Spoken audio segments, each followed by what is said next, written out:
Welcome back to the channel. Today, we're diving into a quick and easy tutorial on how to change your avatar on Discord using your PC, especially with the new update. Let's get started. First, open up your web browser and navigate to discordapp.com. This is where all the magic happens. Once you're on the homepage, log into your account if you haven't already. Now, take a look at the bottom left corner of your screen. You'll see the settings gear icon right next to your user picture and username. Go ahead and click on that settings gear. This will take you to your account settings, where you can customize your Discord experience. Next, locate the Edit button. It's right next to your username and current avatar. Click on this to move forward. Now, it's time to change that avatar.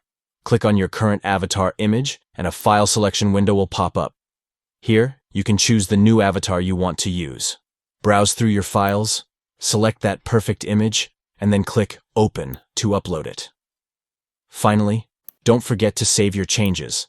Hit the Save button to make sure your new avatar is set and displayed to everyone on Discord. And that's it. You've successfully changed your avatar on Discord using your PC. It's a quick process, but it can make a big difference in personalizing your profile. If you found this video helpful, give it a thumbs up and subscribe for more tutorials. Thanks for watching, and happy chatting on Discord.